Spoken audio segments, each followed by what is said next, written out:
नमस्कार दोस्तों, SS education hub में आपका फिर से स्वागत है। तो अपना जो टॉपिक चला है मेंसुरेशन 2D, उसके अब अपन ने आज लास्ट क्लास है उस चीज़ की, मतलब अपने थ्योरेटिकल पार्ट की, जो अपन थ्योरी टाइप पढ़ रहे थे, जो हम डेरिवेशंस कर रहे थे, जो हम सूत्र वगैरह हमें जो पढ़ने थे, फॉर्मूलाज, वो हमने कर लिए।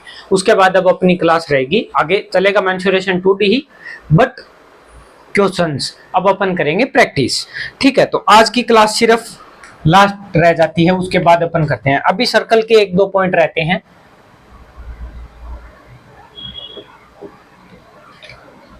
देखो, जैसे अपने को दे दिया कोई ट्रायंगल, ये लो जी। अब अपने को कह दिया कि आर डिस्टेंस से या आर रेडियस से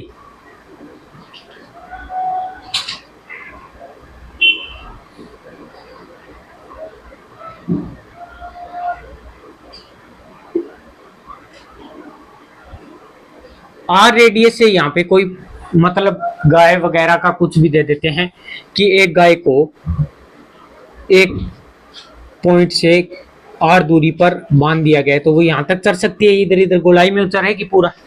वैसे यहाँ पे एक कोई दे दिया कि यहाँ पे एक गाय है जो भी आर डिस्टेंस है। डिस्टेंस क्या है? आर ही डिस्टेंस है। ठीक है भाई, क्या है? आर ही डिस्टेंस है। तीसरा यहाँ पे दे दिया कि आर ही डिस्टेंस है। अगर ऐसा दे दे और फिर पूछ ले कि ये बताओ, जो डिस्टेंस वाले के अलावा जो एरिया है वो बताओ, कोई भी ट्रायंगल, चाहे ये ट्रायंगल दे दे,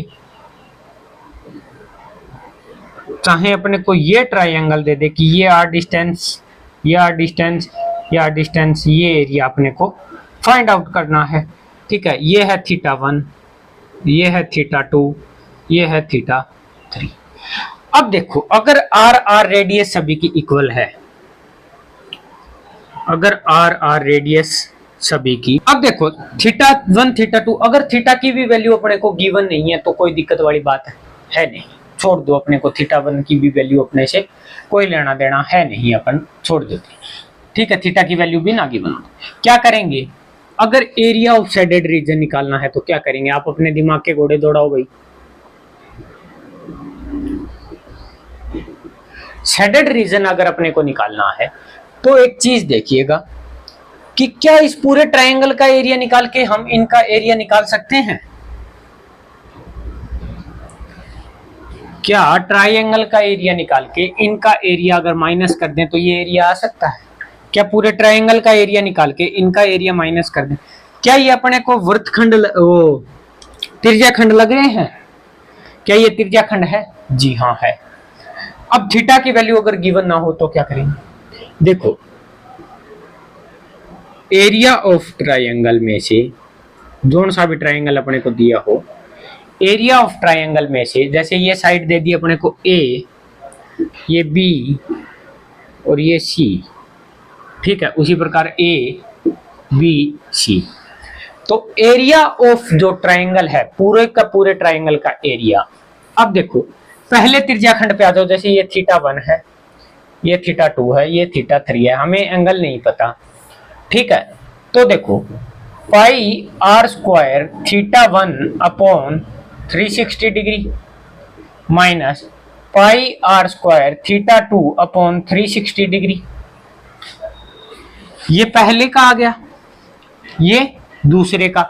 अब तीसरे का, माइनस का पाई आर स्क्वायर θ3 अपॉन 360 डिग्री। अब कहोगे कि थीटा की वैल्यू तो गिवन ही नहीं है, तो करें क्या? क्या एक चीज देखो, एरिया ऐसे लिख रहा हूं, एरिया ऑफ ट्रायंगल को, एरिया में से अगर हमने माइनस कॉमन ले लिया, पाई सभी में है, पाई कॉमन ले लिया, आर स्क्वायर कॉमन ले लिया और 360 अगर हमने कॉमन ले लिया, तो क्या θ1 θ2 और θ3 आ रहा है जी? क्या θ1 θ2 θ3 आ रहा है? बिल्कुल आ रहा है। तो θ1 θ2 और θ3 एक ट्रायंगल के तीनों कोणों का योग 180 डिग्री होता है। ये तो कंफर्म है, तीनों कोणों का योग 180 डिग्री होता है। तो एक चीज देखो कि θ1 θ2 और θ3 तीनों कोणों का योग 180 है, तो अपन उन्हें कोई भी मतलब नहीं है कि ये चाहे 45 का हो, 30 का हो, 60 का हो, 50 का हो, जितने का हो, हमें कोई लेना देना नहीं है। हमें पता है तीनों का कोण 180 डिग्री होता है। नोट कीजिएगा इस चीज को।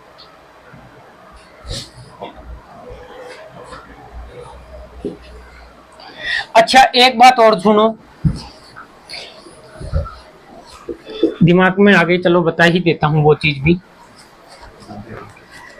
हमने किया था पीछे स्क्वायर और एरिया का जो हमने रिलेशन बनाया था कि जी ये स्क्वायर है, एक रेशियो के अकॉर्डिंग मैंने बताया था एरिया ऑफ स्क्वायर अगर अंदर है तो सर्किल का, अगर सर्किल अंदर है स्क्वायर के तो एरिया ऑफ स्क्वायर क्या था 14 और सर्किल का क्या था 11। अगर सर्किल बाहर है तो उसका 14 उसका 11। अब देखो ये है जी अपने पास एक वृत्त, वृत्त कह रहा हूं, एक अपने पास वर्ग, उसी से रिलेटेड है, नोट कर लीजिएगा।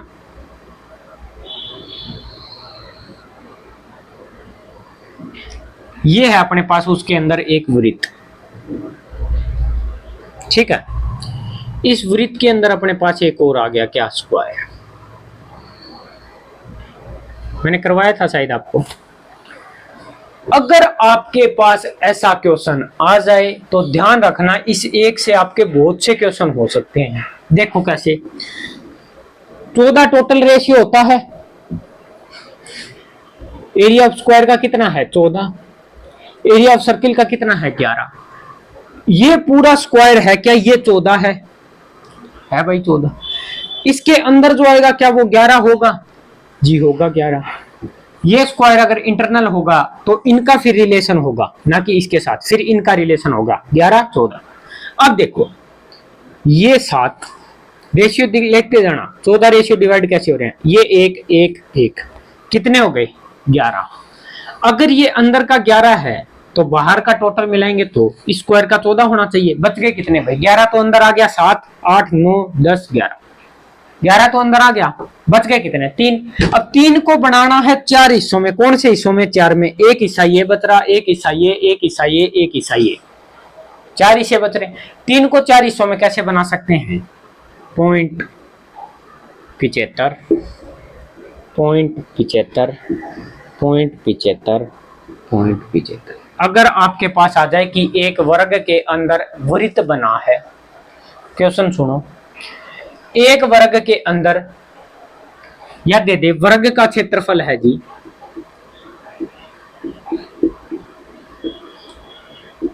वर्ग का क्षेत्रफल हमने मान लिया 70, मान लो वर्ग का क्षेत्रफल 70 है सेंटीमीटर स्क्वायर।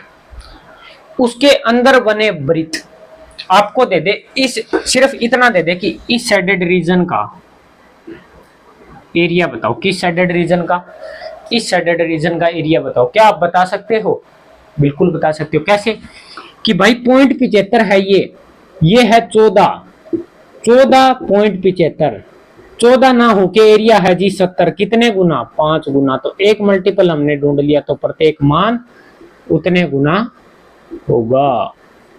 आगे बात समझ में। अब अगर पूछ लेता कि वो इस एरिया को और साइडेड कर देता, अब बताओ तो क्या ये एक है अपने आप में, क्या ये 0.75 है, कर लो, या इन 4 एरियो को साइडेड कर देता कि ये 4 एरिया बताओ, तो बता सकते हो। कुछ भी पूछे आप बता सकते हो, इंटरनल वर्ग का अगर पूछ ले तो भी बता सकते हो, बता सकते हो ना। तो ये चीज आप नोट कर लीजिएगा, ये आपके बहुत से क्वेश्चन करवा पाएगी अगर आप इस चीज को 1 बार 2 बार 3 बार पढ़ के चले गए, आपको याद है तो ऐसे अगर क्वेश्चन आएंगे तो आप चुटकियों में कर दोगे भाई। ये थोड़ी सी पीछे क्लास ले जाना, अगर ये मार्किंग से सही नहीं पता चल रहा तो पीछे लेके पॉज करके एक बार देख लेना, ठीक है।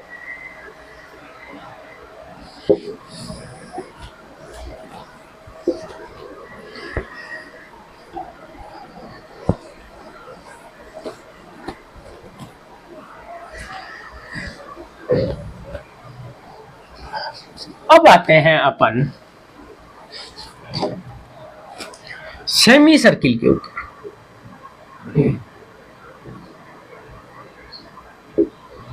यानी कि अर्धवृत्त के ऊपर।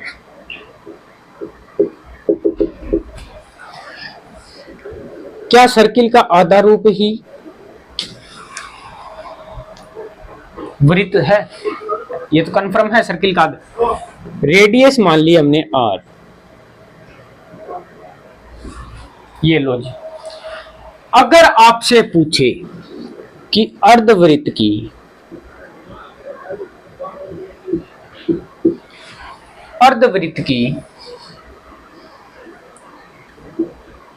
चाप या चाप की लंबाई जो भी आपसे पूछे, तो चाप की अगर लंबाई पूछे तो ये होगी भाई, कौन सी होगी? ये होगी। और ये पूरी वृत्त की अगर बात करें, अगर इस पूरे वृत्त की अगर बात करें अपन, देखिएगा, अगर अपन बात करते किसकी, ये लो जी, अगर इस वृत्त की अपन बात करते तो एक बात बताओ, इस वृत्त की परिधि क्या होती भाई? 2 पाई आर, नॉर्मल सी बात है 2 पाई आर। अब अगर अपन ने पूछा है, इसने पूछा है सिर्फ चाप की, क्या परिधि ये पूरा का पूरा सर्किल होता? जी होता। कितना होता? 2 पाई आर। अगर ये 2 पाई आर है तो ये तो आधा हिस्सा ही तो पूछा है इसने ये थोड़ी पूछा परिधि। परिधि में तो होता एक पॉइंट से आप चलते वहीं आके वापिस रुकते तो ही परिधि कंप्लीट होती ना। यहाँ परिधि तो हो नहीं रही, अब तो यहाँ से चले हो यहाँ पहुंचे हो। अब ये पूछा चाप, तो ये अगर ये पूरा सर्किल 2 पाई आर है तो आधा यानी चाप क्या होगी? पाई आर। आगे बात समझ में, चाप क्या होती है? चाप होगा पाई आर। अब अगर अपन से बात करते हैं परिधि के ऊपर, अर्धवृत्त की परिधि की बात कर लेते हैं। परिधि देखो भाई, क्या ये चाप हमने अभी निकाली है? कितनी है? पाई आर। क्या हमने अभी चाप निकाली है? पाई आर। जी हाँ, निकाली है पाई आर। अब हम यहां से चले, ये पाई आर डिस्टेंस कवर की, फिर ये आर डिस्टेंस कवर की, फिर ये आर डिस्टेंस कवर की, 2 बार आर डिस्टेंस हमने कवर कर ली है।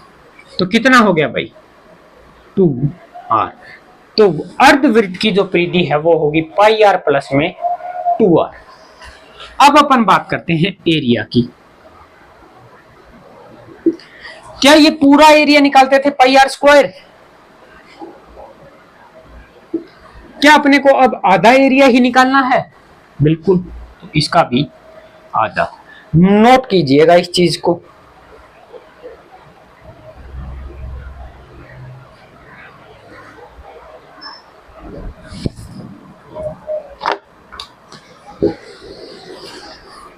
अब इसके 2-3 हैं मोस्ट, मैं आपको बता देता हूं। सम इंपॉर्टेंट पॉइंट्स डाल के लिखिएगा। पहला कि ये कोई है जी अपने पास अर्धवृत्त, ठीक है भाई। यहां पे कोई बिंदु ले लिया हमने सी, ये है ए, ये है बी।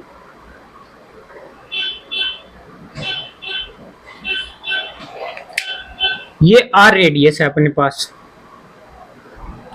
और आपसे पूछ ले एरिया ऑफ ट्रायंगल ACB, तो आपको कुछ नहीं करना, ये एरिया इसका आर स्क्वायर के बराबर होगा। किसके? आर स्क्वायर के। नोट कीजिएगा इस चीज को।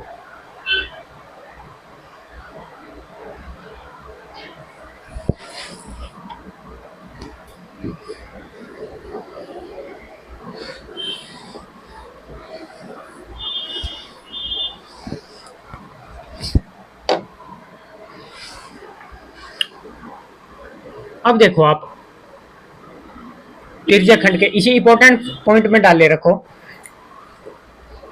त्रिज्याखंड की हम बात कर लेते हैं। अगर ये आ गया और इसके अंदर आपको दे दे एक पूरा बड़ा एक सर्किल, ठीक है भाई, ये लीजिए भाई, आर रेडियस का है, ये जो बाहर का है 1/4 ऑफ सर्किल या त्रिज्याखंड, ये है आर रेडियस, तो क्या ये भी आर होगी? सेंटर से सरकमफेरेंस पे कहीं भी अगर अपन लाइन लेके जाएंगे क्या वो रेडियस होगी? जी रेडियस है। रेडियस है तो ये भी आर है, जी आर है। लेकिन हमने मान लिया ये जी स्मॉल आर है, अंदर एक त्रिज्या बनी है small R, relation between R and R, ठीक है भाई, आर एंड आर। अब देखो ये आर है, ये भी आर है, हमने क्या किया यहां से एक बना दिया जी, ये लो, ये अगर आर है तो ये भी आर होगी, ये भी आर, ये आर कहाँ है? ये तो आर यहां तक ही है, यहां तक थोड़ी है यार। ये आर, तो ये भी आर और ये भी आर। क्या ये वर्ग बन पा रहा है? बिल्कुल बन पा रहा है। अगर ये वर्ग बन रहा है तो वर्ग के विकिरण क्या होता है? √2 इंटू साइड, साइड क्या है? आर। अब अपने पास आ गया जी √2r, तो ये और आर ए रिलेशन ही तो बताना है, तो √2r तो ये पूरी डिस्टेंस हो गई, आर डिस्टेंस हो गई ये। अब बताओ अपने पास ये टोटल क्या है? ये तो आर है, तो इन्हीं का तो रिलेशन बताना है, नोट कर लीजिएगा।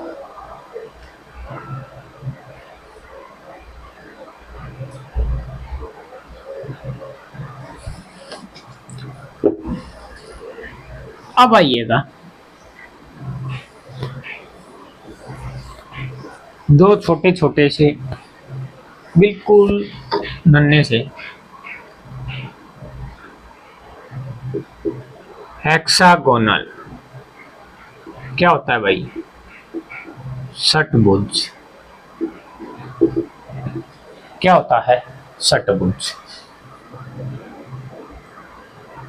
बेंजीन की देखिए, जिस पे पास साइंस थी उनको पता है बेंजीन श्रृंखला, ये बेंजीन जैसा ही होता है भाई।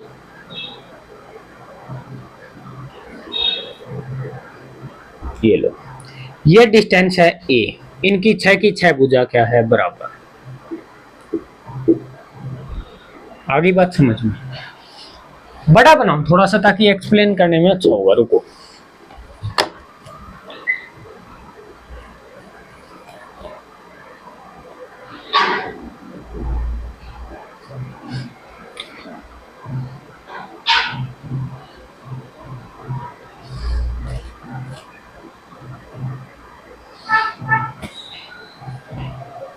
चलो मान लो सही है डायग्राम।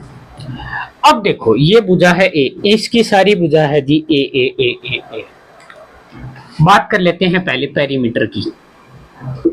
पेरीमीटर, क्या पेरीमीटर 6a होगा? यहां से चलेंगे, ये ए डिस्टेंस कंप्लीट, फिर ये ए, फिर ए, फिर ए, फिर ए और फिर ए, 6a कंप्लीट।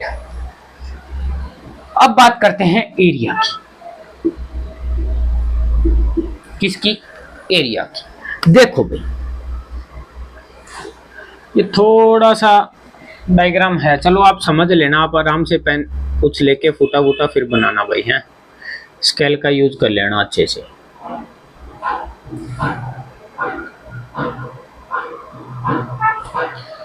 क्या आपको ट्रायंगल नजर आ रहे हैं इनमें? एक ट्रायंगल ये, एक ट्रायंगल ये, एक ट्रायंगल ये, ऐसे ऐसे करके अपने को कितने ट्रायंगल नजर आ रहे हैं? 6 ट्रायंगल नजर आ रहे हैं और सारे ऐसे लग रहे हैं द्विबाहु त्रिभुज की तरह, ठीक है भाई। तो देखो द्विबाहु कह रहा हूं, समबाहु त्रिभुज की तरह या समद्विबाहु। अब देखो कोई भी हो, अपने को कोई लेना देना नहीं है, अपने पास फॉर्मूला होता है एरिया ऑफ ट्रायंगल का √3/4 a स्क्वायर या 1/2 आधार गुणा ऊंचाई। लेकिन हम क्या करेंगे? √3/4, क्योंकि अपने को एक साइड गिवन है तो a स्क्वायर, ठीक है। और कितने ट्रायंगल हैं? ये किसका फॉर्मूला था? समबाहु त्रिभुज का। अब एक बात बताओ, ऐसे है कितने भाई? 6। हमने तो एक का ही तो निकाला है, 6 हैं पोर्शन टोटल। कितने हैं? 6, तो मल्टीप्लाई बाई 6, ठीक है।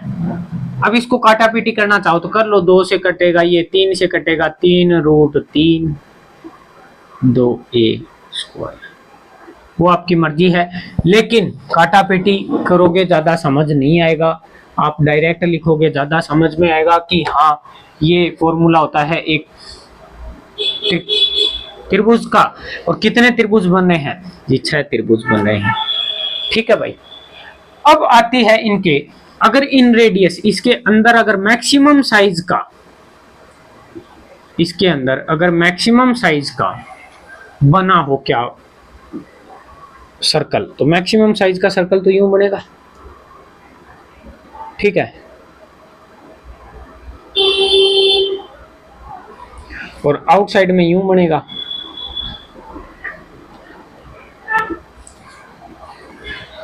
अगर इन रेडियस पूछे तो इन रेडियस का फॉर्मूला है √3/2a, और अगर पूछे आउटसाइड की रेडियस तो डायरेक्ट जो a है वो ही होगी आउटर रेडियस या परित्रिज्या। हिंदी वाले लिख लेना भाई परित्रिज्या, अंतःवृत्त की त्रिज्या।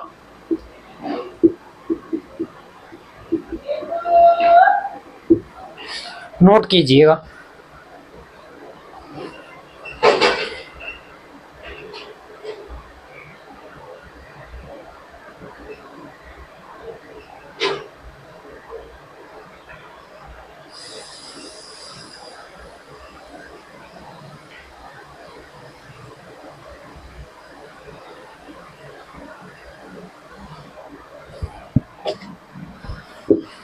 ये होता है अपना हेक्सागोनल का कंप्लीट पोर्शन। ये चीजें जो इंपॉर्टेंट थी वो चीजें मैंने आपको पूरे एक्सप्लेनेशन के साथ करवा रखी है। अब देखो ऐसी बात नहीं है इंपॉर्टेंट नहीं है, लेकिन बस जितना है लिमिट का सिस्टम। अब बात कर लेते हैं ओक्टा,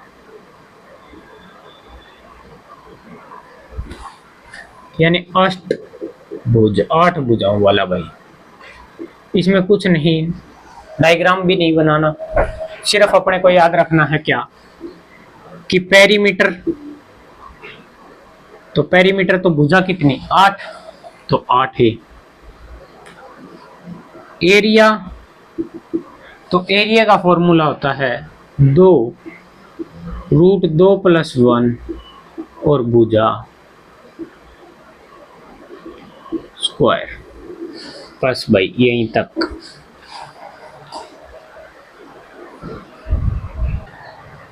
अब कुछ चीजें हैं जो लिख लो आप,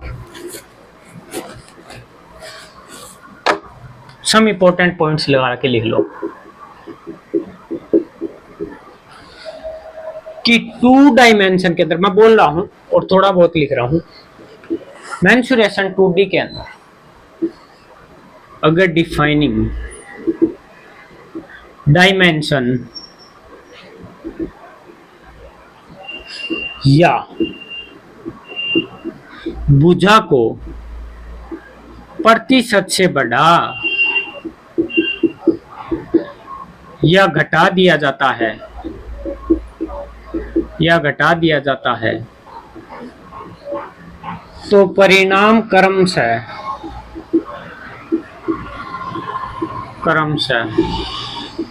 बढ़ या घट जाता है। ये चीज काम आएगी जब आपको दिया होगा कि अगर वृत्त की भुजा या किसी वर्ग की भुजा 18 है लेकिन उसको 20% से बढ़ा दिया तो अब उसके क्षेत्रफल पर क्या प्रभाव पड़ेगा। सेम यही चीज लिखनी है कि अगर भुजा को परसेंट बढ़ा या घटा दिया जाता है तो विकिरण भी क्रमशः बढ़ या घट जाता है। ठीक है भाई, सेकंड पॉइंट ये लिख लेना आप कि अगर भुजा को परसेंट को बढ़ा दिया जाए या घटा दिया जाए तो परिणाम भी क्रमशः बढ़ या घट जाता है। अब आते हैं तीसरे पॉइंट के ऊपर। तीसरा पॉइंट है जी एक पहिए का। पहिए के क्वेश्चन आ जाते हैं जैसे, तो पहिए का अगर पूछे कि आर त्रिज्या वाले, लिख लो आर त्रिज्या वाले पहिया आर त्रिज्या वाले डी दूरी कितने चक्कर में पूरी करेगा। तो इसका फॉर्मूला है नंबर ऑफ राउंड या चक्रों की संख्या, जो आपको लिखना है चक्रों की संख्या n, और फॉर्मूला होता है d/2πr। ये जरूर लिख लेना, d/2πr। अब बताओ d/2πr क्यों होती है? क्या d डिस्टेंस है? जी है। क्या ये पहिया है? एरिया से कोई लेना देना है हमें? नहीं लेना देना, एरिया से अभी पूछ ही नहीं रहा बंदा। अब एक बात देखो, अगर वो एक पॉइंट से टायर यहाँ पे रखा गया, अब वो यहां से पूरा यूं टायर घूम के आएगा, तो अपना क्या कर रहा है? परिधि ही तो पूरी कर रहा है, एक सरकमफरेंस पूरा कर रहा है। तो जितनी दूरी तय करेगा वो अपनी परिधि के ऊपर ही तो करेगा। भाई यहां से वो चला, जैसे ये सड़क है, यहां से चला यूं घूम के ये पूरा अगर घूम के आ गया, तो यहाँ पे जब आएगा तो क्या इसने अपने एक परिधि कंप्लीट कर लिया, एक चक्कर कंप्लीट कर लिया? क्या फिर यहीं से वापस ऐसे होगा, फिर एक चक्कर कंप्लीट? तो नंबर ऑफ अगर सर्किल निकालने हो या नंबर ऑफ राउंड निकालने हो तो d/2πr। तो चलिए फिर अपना जो थ्योरेटिकल पार्ट है वो होता है कंप्लीट। हाँ, ट्रायंगल अपना एक्सप्लेनेशन के साथ बचा हुआ है, वो मैं जरूर कराऊंगा, लेकिन उससे पहले अपन करते हैं अभी क्वेश्चंस। ठीक है, तो क्वेश्चन अगली क्लास में अपन करेंगे क्वेश्चंस। तो आज के लिए इतना ही, बाकी मिलते हैं अगली क्लास में। तब तक के लिए धन्यवाद। Thank you, thanks a lot.